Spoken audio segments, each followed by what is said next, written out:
Assalamualaikum warahmatullahi wabarakatuh. Oke, ternyata situ aja. Kembali lagi bersama saya di channel Alengki ya.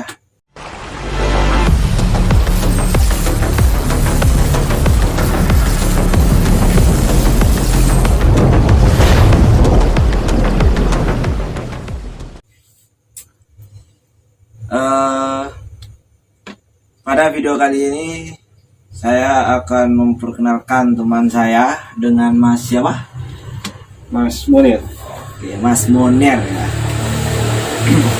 Kita akan melakukan sharing-sharing apa ya?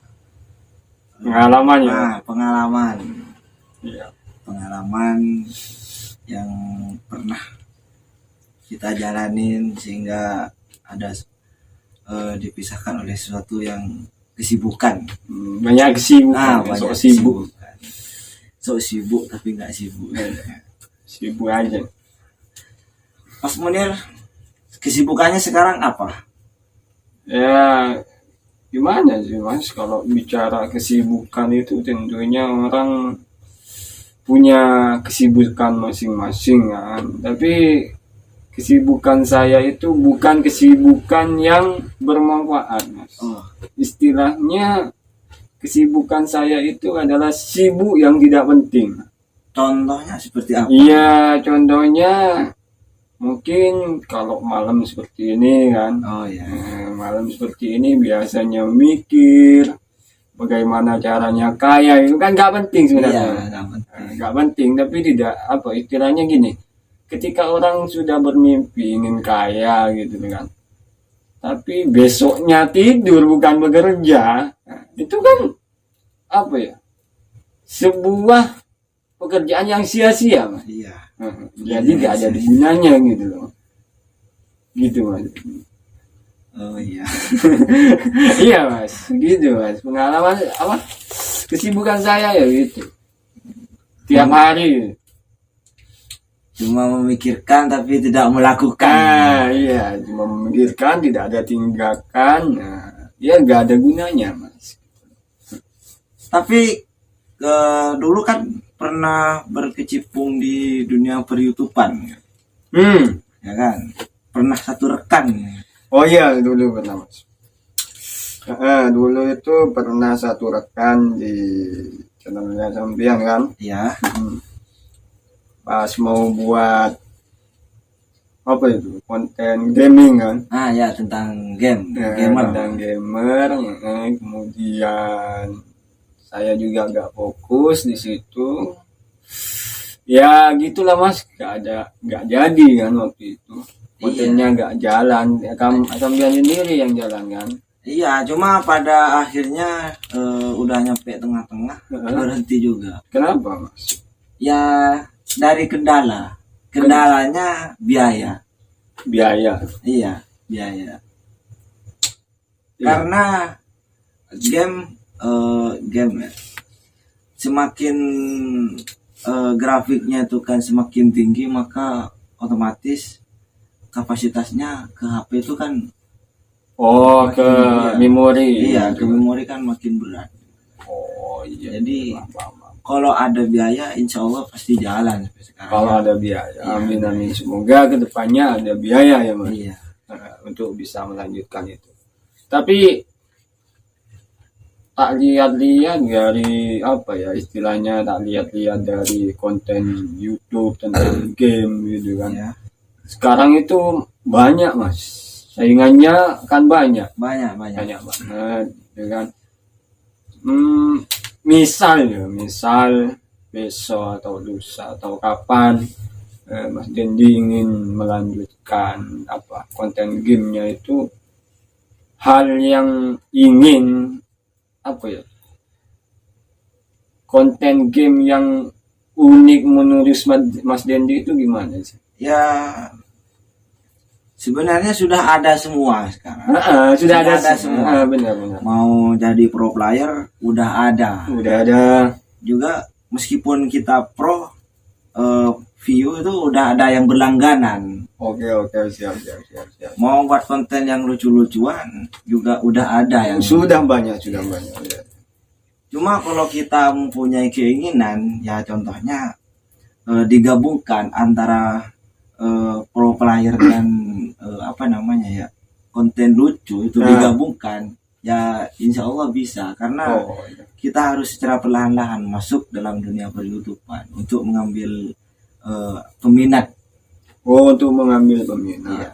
Oke, siap.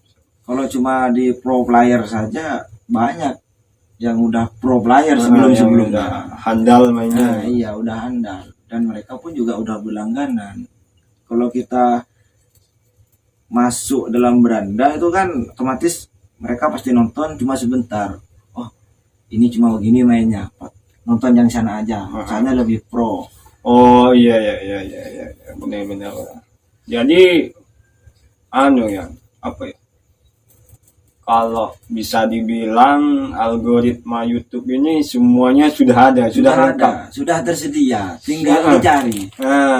Tinggal dicari apa keunikannya, terus apa yang bikin penonton itu, oh ini toh kontennya baru, tidak ada yang pernah dibahas, kan? Baru itu mungkin banyak, mungkin.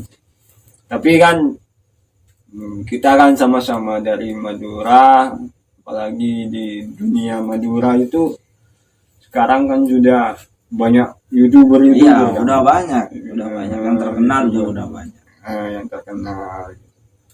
Tapi apakah Mas Dendi kedepannya masih ingin fokus di konten game atau gimana? Kalau masalah konten game ya itu sebenarnya sudah bisa buat sampingan.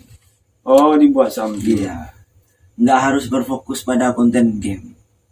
Oke. Cuma ya konten yang nggak usah mikirin konsep, ya cuma game, intinya ngelawak pro player udah. Oh gitu doang. Oke.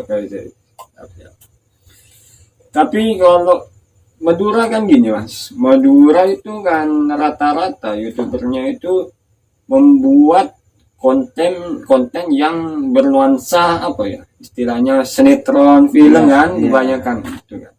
Nah, apakah Mas Dendi tidak punya keinginan untuk terjun ke sana? Kalau masalah itu pengen, cuma kan kalau di Madura itu kan udah ada beberapa channel yang yang bikin konten tentang nasihat wasiat gitu kan. Masalahnya kan kita harus benar-benar memikirkan konsepnya yang lebih bagus dari konten yang sudah ada. Oh iya. Sebenarnya gini Mas, konten YouTube di Madura itu memang istilahnya semua film itu memang harus ada sudut pandang atau pesan moral kan? Iya, pesan moral. Tapi mereka masih fokusnya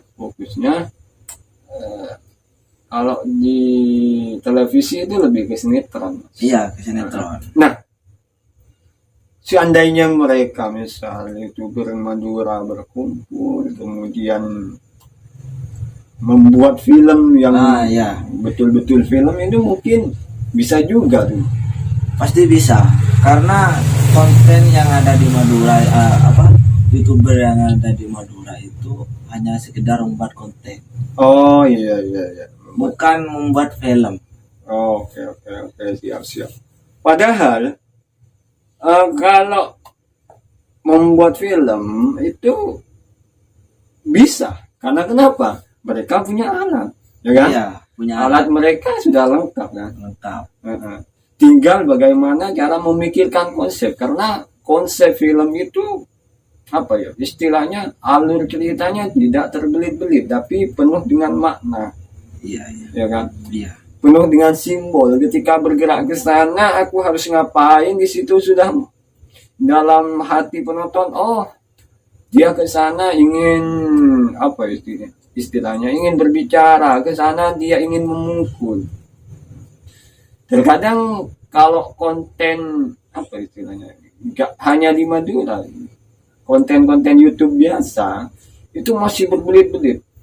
masih banyak ini, masih banyak itu, ya kan? Iya. Nah, tapi konten apa ya Mas?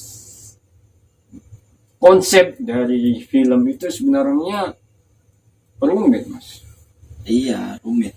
Apalagi dari segi pengambilan gambarnya,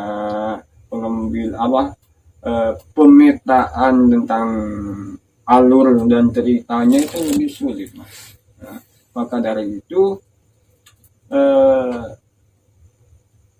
film itu memang harus orang apa ya, yang aktingnya natural, tidak dibuat-buat. Iya. Nah, konten yang sekarang itu masih banyak yang alay, seakan-akan aktingnya belum natural. Gitu. Masih karena mereka fokusnya ya berkelompok, ya. Berkelompok. Mereka aku misal membangun kelompok ini, ya tujuannya untuk kelompok ini agar saya dapat AdSense atau gajian, kan? Tidak istilahnya bukan tidak dipertontonkan untuk umum, tapi mereka lebih ke bagaimana caranya saya membuat konten ya tentang yang di dalamnya ada isi pesan moralnya, terus ada wasiat dan lain sebagainya, kan gitu saja, tidak ada estetik gitu. Estetik dalam pengambilan videonya nggak ada kan Mas, kurang gitu, bukan nggak ada, kurang aja. Tapi udah bagus sih, Madura itu udah mengikuti zamannya ya. Udah mengikuti zamannya, udah keren, bisa buat ini. Cuma ada satu yang kurang, belum ada yang membuat konten yang berbentuk film. Iya. Belum ada film asli. Iya ya, yang pada akhirnya itu endingnya yang bikin bikin penasaran. Dari alur ceritanya itu nggak bisa ketebak. Oke. Iya.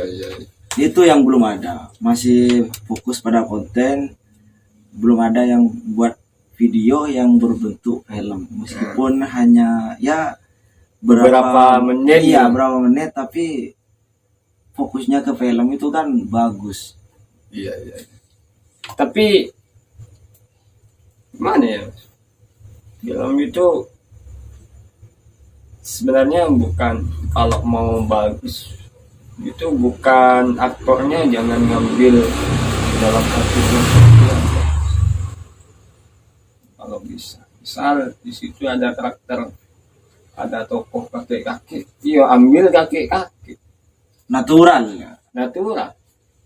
Jadi kan kebanyakan kalau konten gini, misal sampean jadi seorang kakek-kakek, maka yang di make up berupa kakek-kakek kan. Iya. Sampean masih umur segini, jadi kelihatannya nggak natural.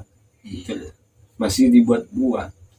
Kalau film itu misal kita butuh sosok ibu, ya kita butuh talent atau aktor yang umurnya berapa? Kalau ibu-ibu rata-rata 50 lah. Iya. Kan gitu seharusnya kalau film. Nah, tapi ini hanya untuk konten, hanya untuk hiburan, ya enggak. Iya. Sambil lalu mengikuti zaman. Sambil lalu mengikuti zaman, gitu aja sih. Terkadang saya dulu di Madura sudah, kalau tak lihat dari dulu sampai sekarang, maju banget. Dalam artian semua pikiran orang Madura sekarang kreatif semua Mas. Apa-apa dijadikan, dimasukkan ke konten YouTube gitu. Jadi istilahnya nggak ketinggalan zaman, meskipun tanda kutip Madura itu masih ada sosok jamet kan. Iya, masih ketutupan asap jamet. Gitu kan.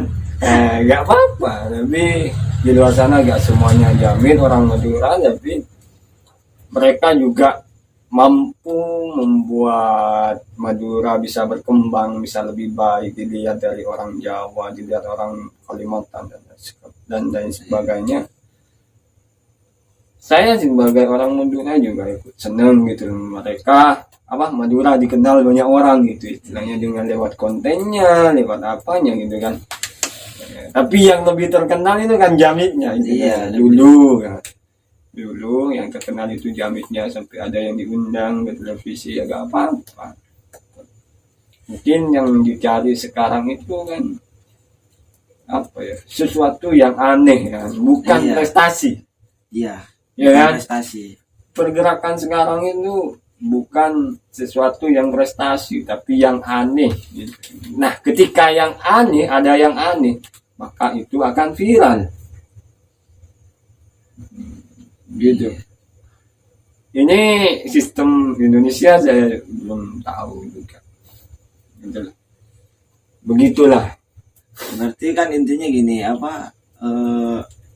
bukan prestasi yang dicari, tapi viralnya lewat hujatan. Nah, bisa jadi dihujat, nanti akan diundang. Semakin naik orang.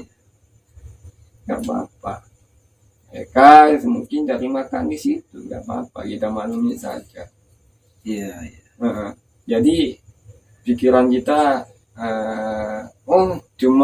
cuma bilang gitu ya, sekarang gitu. Bisa ikut-ikutan kayak gitu aja sih, menurut saya. Tapi ngomong-ngomong berbicara soal konten ya, soal YouTube, apakah Mas Munir punya angan-angan atau punya keinginan untuk membuat sebuah konten yang berbentuk film? Kalau itu banget Mas, banget.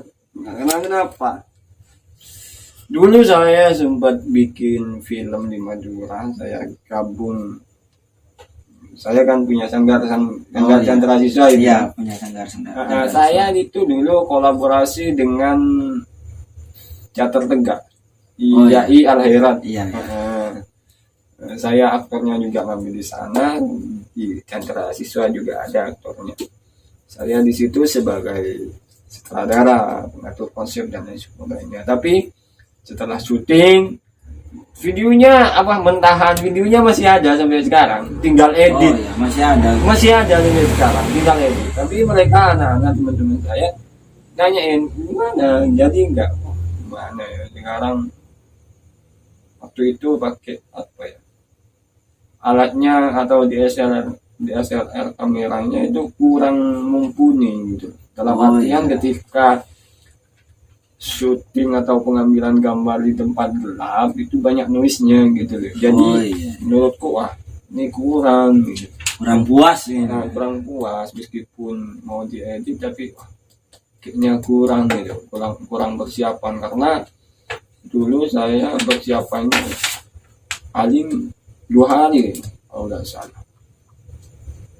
Malam ini rapat, besoknya saya ngatur konsep dan lain sebagainya, ngatur siapa yang menjadi kameramen, siapa produser, siapa sutradara, saya yang ngatur. Kemudian besoknya lagi, lusanya langsung syuting. Dan itu gimana ya?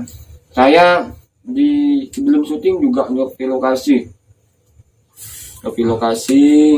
terus bagaimana tantangannya. Langsung besoknya syuting, karena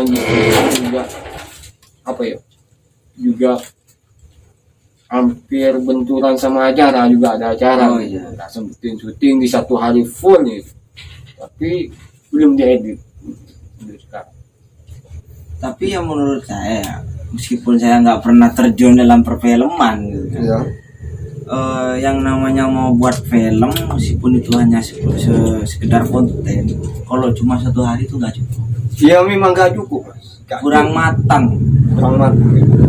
Itu persiapannya kurang banget, banyak kesalahan, mulai dari kostum, terus penataan cahaya, pokoknya banyak kekurangan.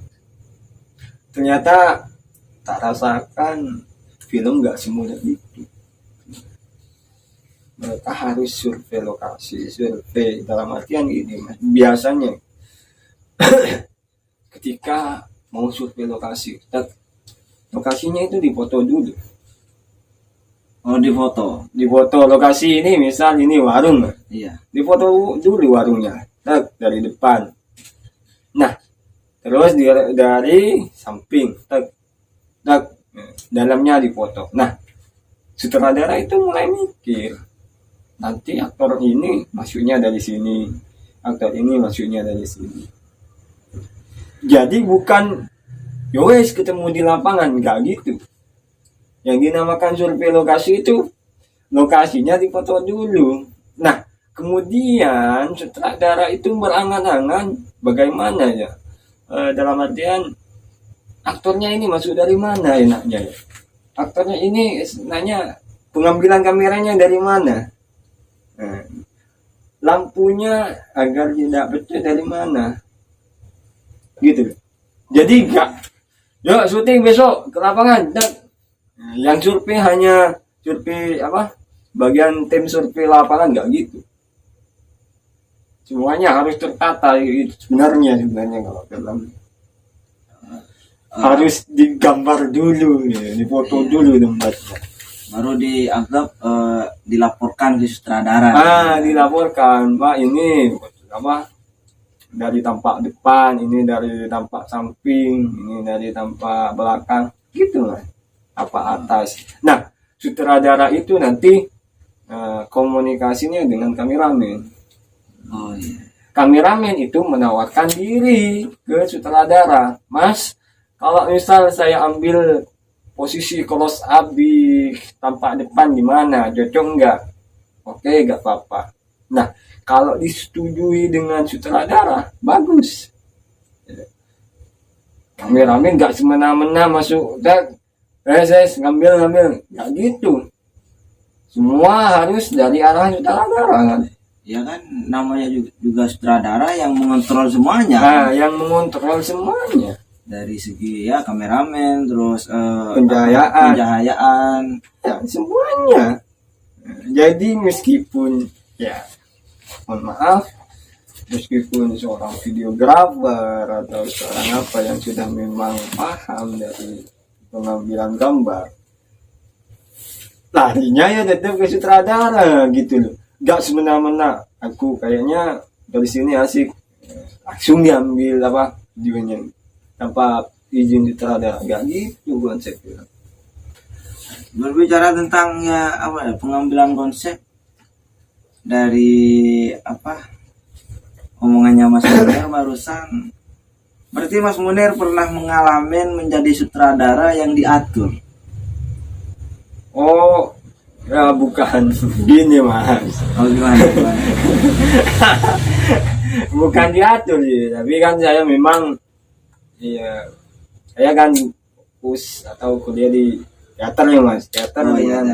Teater dengan film beda jauh. Kalau film itu kan di atas panggung, kalau teater lebih ke video visual kan, lebih ke alat rekam gitu. Sebenarnya bukan diatur, kan memang saya nggak gitu. Bahasa kamera itu gimana, pengambilan gambar itu gimana, saya nggak ngerti. Ya saya manut aja gitu, saya ikut aja apa kata kameramen gitu kan. Jadi ya benar kata Mas Dendi tadi, saya yang diatur Mas. Ya, tapi pengalaman saya ya, meskipun hanya buat konten amburadul, konten 30 detik lah. Iya.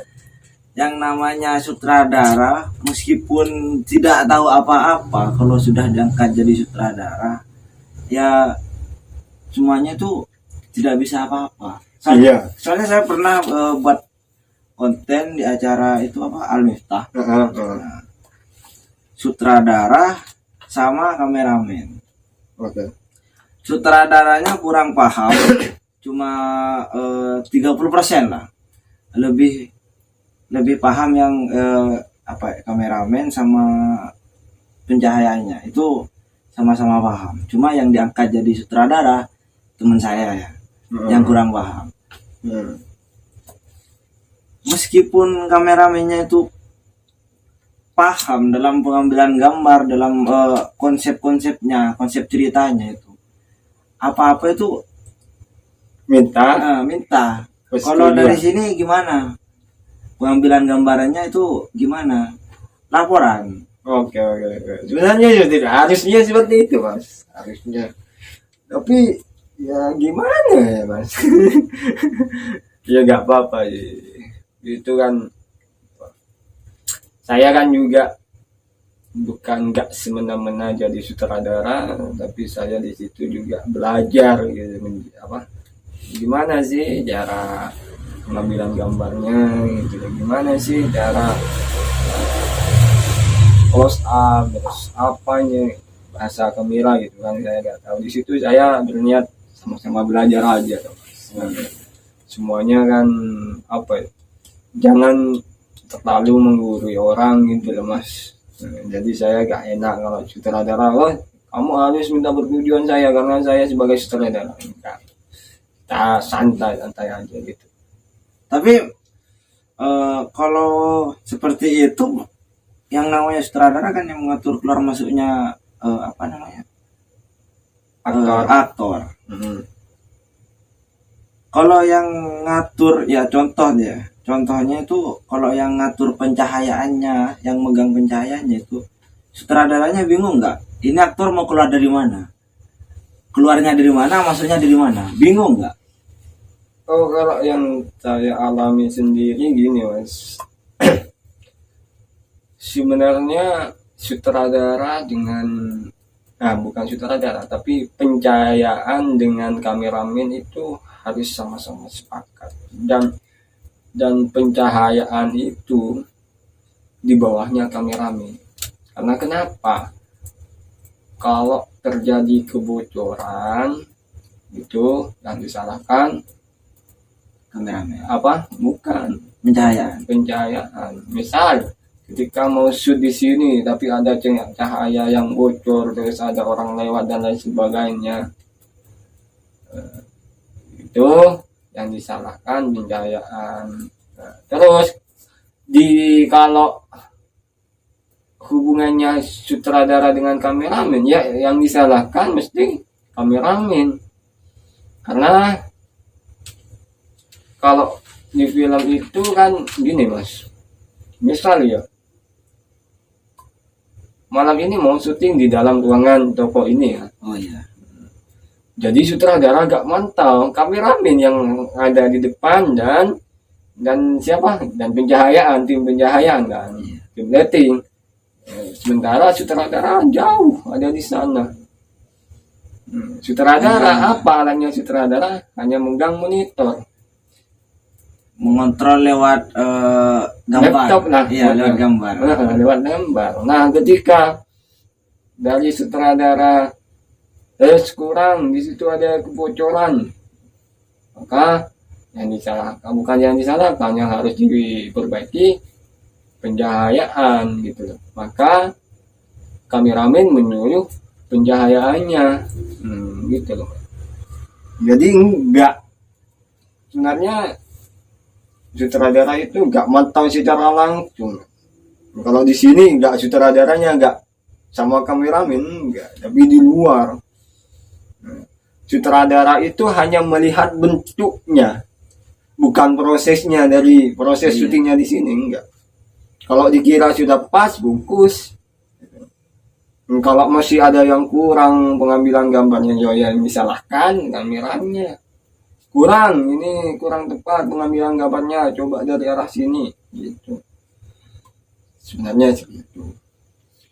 Tapi karena semua ingin mengkonsep gitu.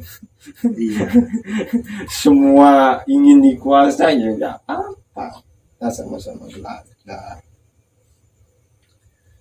mengambil pengetahuan, sama mengambil pengetahuan kan gitu, nggak apa. Iya. Dan itu kan sekarang kan sudah banyak kan, mungkin Mas Dendi juga ya sering dengar gitu kan, nggak apa-apa. Nggak gampang jadi sutradara. Ya enggak, Mas. Sutradara itu kalau saya mau dari sisi teater dulu ya. Iya. Di teater itu sebenarnya bukan sutradara mengatur bagaimana aktingnya aktor. Sutradara gak mengatur aktingnya aktor. Kamu harus akting gini, kamu harus akting gitu, gak gitu kalau di teater, Mas. Tapi bagaimana caranya aktor menawarkan diri? Mas, saya di adegan ini mau akting kayak gini. Kalau gak disetujui sama sutradara, jangan dilakukan. Gitu. Teater konsepnya gitu. Nah, kembali lagi nih perfilman. Perfilman itu kalau menurut saya lebih ke dari segi lapangan. Nah, langsung terjun ke lapangannya.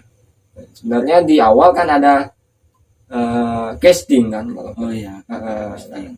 Yuk casting film ini maka rilis. Siapa talennya?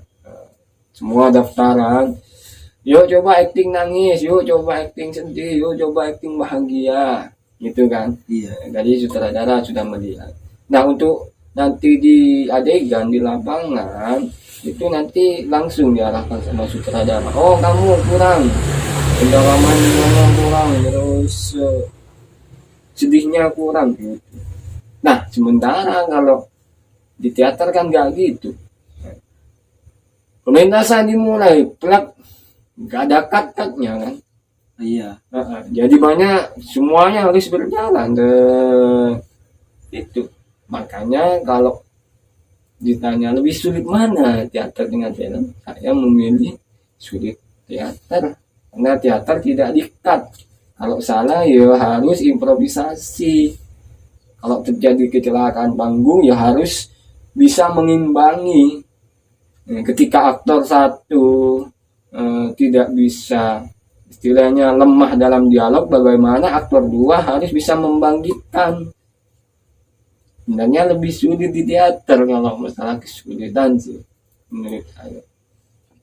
Iya sih, karena kan kalau teater tuh meskipun saya bukan anak teater ya, kan kata Mas Munir kalau di perfilman itu bisa di-cut.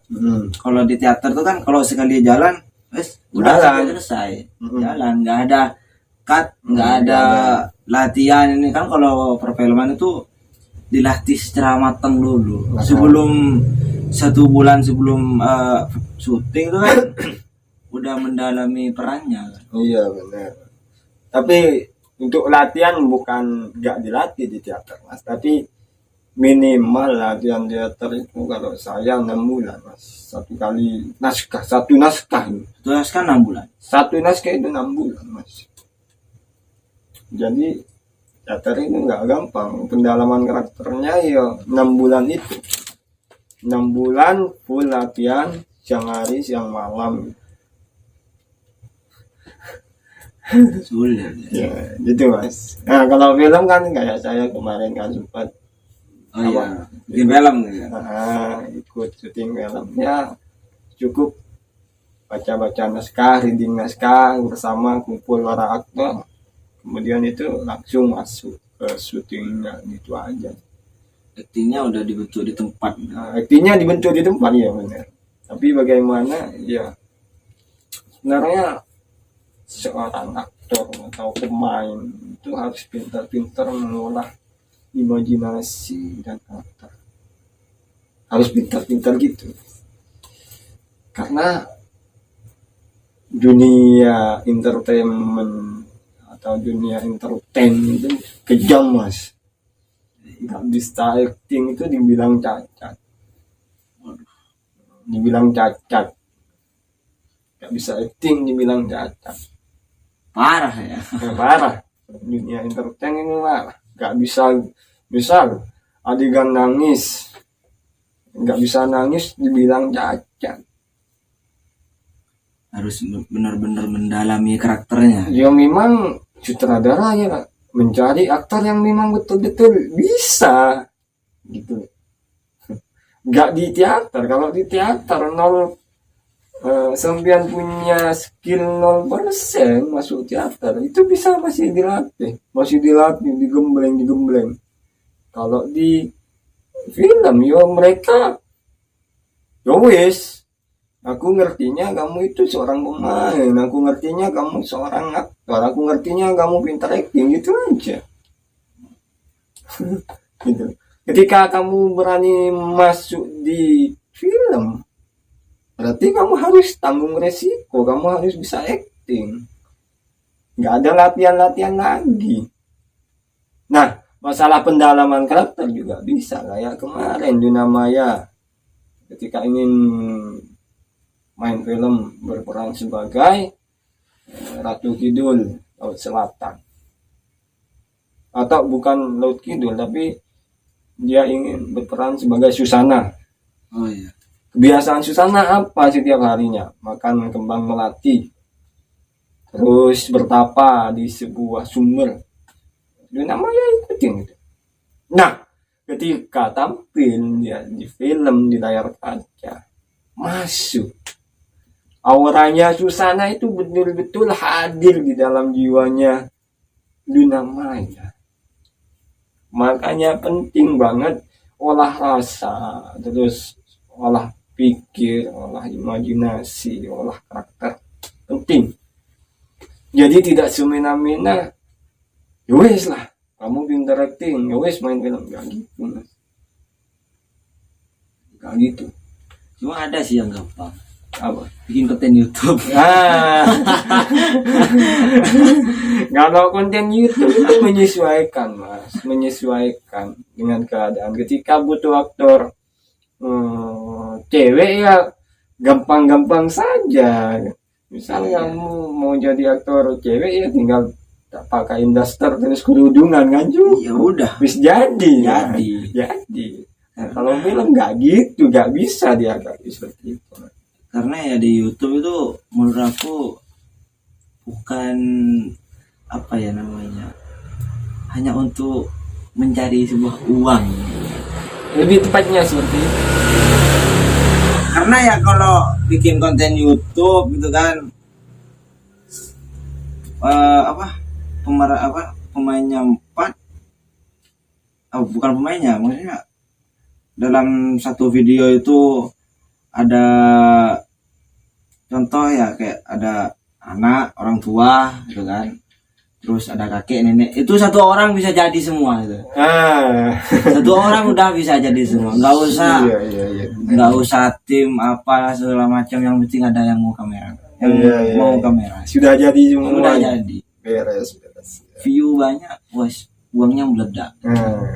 Seperti itu sebenarnya yang mereka cari. Tapi nggak apa-apa. Nggak apa-apa.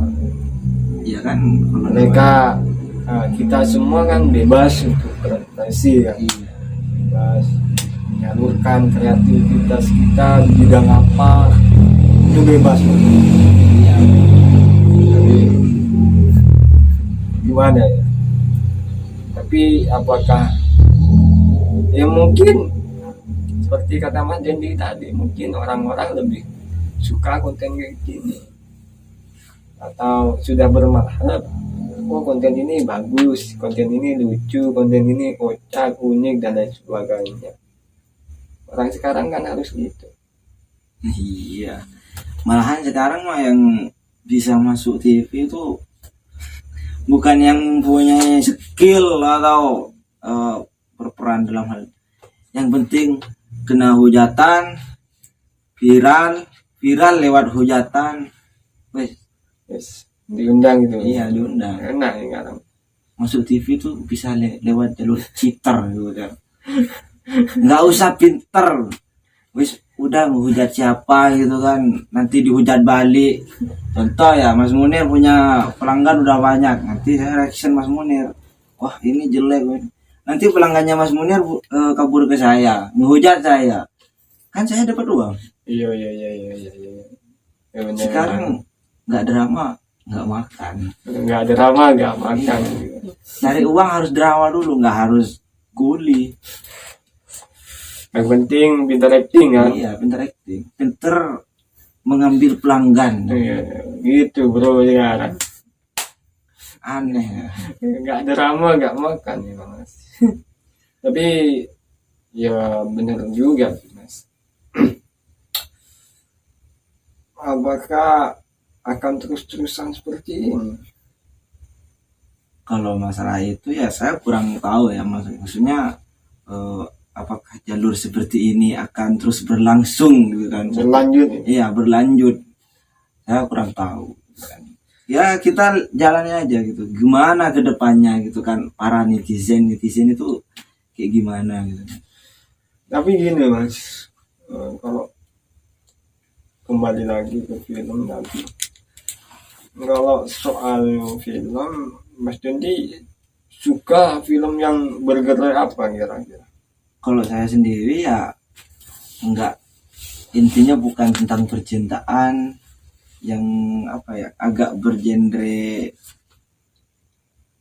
horor lah gitu kan. Soalnya seru gitu tuh. Kalau mengangkat tentang budaya itu gimana menurut Mas Dendi? Nggak usah memikirkan tentang apa, di Madura itu banyak yang harus diangkat. Nggak harus mengambil dari film-film di TV kayak misteri gitu kan, nggak usah. Di Madura banyak yang bisa diangkat jadi perfilman. Dari apa namanya itu, ucapan-ucapan orang dulu itu kan bisa diangkat jadi film. Oh iya Mas. Berarti apa itu Mas contohnya? Ya contohnya gitu kan, kalau Carok itu kan udah tradisi. Iya. Kalau Carok udah ya kayak apa namanya, wasiat gitu kan. Iya. Itu bisa diangkat jadi film karena ucapan nenek moyang gitu kan. Ucapan nenek moyang yang harus dilakukan. Karena wasiat itu penting. Apalagi kita udah punya anak. Kita kan seorang ayah itu harus mempunyai wasiat kepada anak kita. Dalam hal ya pembagian apalah gitu kan. Kalau di Madura itu kan banyak pembagian, apalagi kalau tanah gitu kan. Ini dibagi itu kan, itu bisa diangkat jadi film sebenarnya. Oh gitu ya Mas. Oh iya. Tapi terkadang gini Mas, kalau saya sendiri kesulitan di pengambilan mengatur konsepnya gitu loh Mas. Saya terlalu tinggi Mas, film-film yang udah tayang di layar lebar gitu. Tapi sebenarnya banyak juga sih. Hal sederhana yang bisa diangkat dari Madura itu. Misal tadi kayak warisan, gitu kan. Wasiat, warisan itu mungkin nyambungnya nanti ke perang saudara kan. Perang saudara, terus saudaranya tidak ada yang tidak terima, ada yang yang tidak setuju kan, mungkin gitu. Tapi mungkin di luar itu banyak apanya ya, hal-hal seperti itu, hal-hal sederhana yang bisa diangkat itu sebenarnya banyak juga. Banyak ya, tapi kalau saya sendiri masih kesulitan untuk mencari hal sederhana seperti itu, masih kesulitan Mas. Seandainya misalnya misal contoh kayak di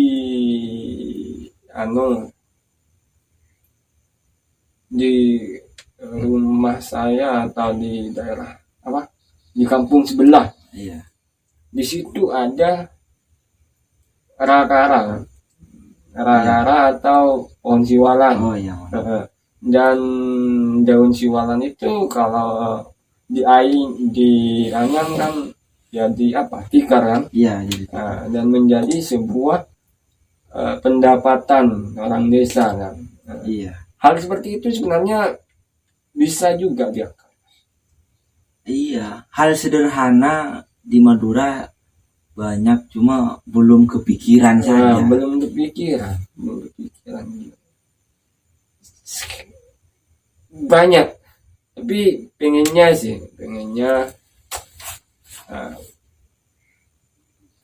tetap pakai Mas, pakai mau ngangkat budaya Madura. Pengennya kalau nanti ada rencana buat film mau ngangkat Madura.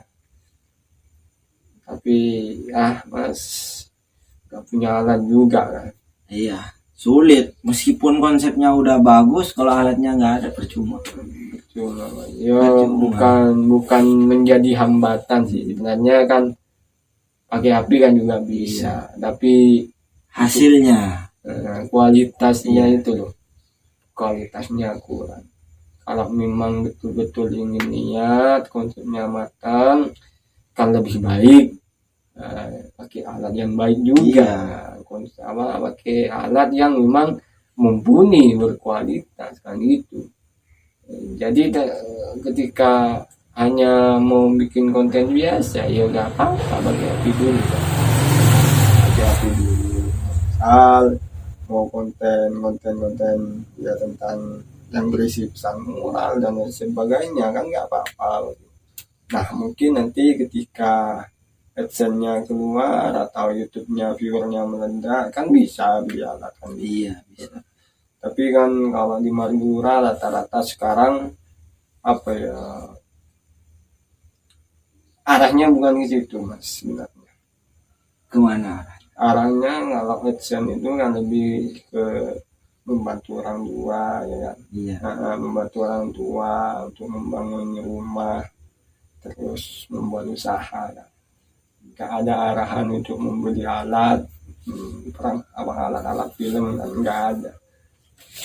Kemarin saja pas saya syuting itu kan alatnya masih nyewa, padahal di situ SMK perfilman, yang dimana SMK perfilman kan mestinya banyak alat kan, tapi mereka tetap nyewa dan alatnya itu hampir 3 jutaan nyewa. Kalau beli kan udah bisa, kan udah dapet kan. Kalau beli yang alat yang mereka pakai memang betul-betul mahal, bagus, karena mereka gak main-main dalam produksi ini, gak main-main. Jadi ketika alat mahal, konsepnya harus matang juga, harus wah gitu, harus wah. Enggak apa ya istilahnya, bukan hanya dari segi pengambilan gambarnya saja yang bagus, tapi bagaimana caranya, konsepnya juga matang. Itu gimana? Gimana? Udah paham kan? Udah mengerti apa yang dijelaskan Mas Munir ini kan? Oh, enggak mas, kita sharing-sharing. Iya, maksudnya kan saling sharingnya itu udah dipahami gitu kan. Cuma kalau ada yang kurang paham bisa ditanya-tanya gitu kan, nanti akan dijelaskan ulang gitu. Oke, siap. Oke, mungkin cukup sampai di sini saja video kali ini. Jika ada kesalahan kata atau keliruan gitu kan, saya pribadi mohon maaf. Tidak ada unsur apapun, cuma hanya sekedar sharing ya, ambil pengetahuan gitu kan. Ya benar. Jika ada yang kurang dipahami, silahkan tanyakan saja, nanti pasti akan dijawab. Oke, saya sebagai moderator mas, pemegang channel ya Alengki, saya pamit. Assalamualaikum warahmatullahi wabarakatuh. Waalaikumsalam warahmatullahi wabarakatuh.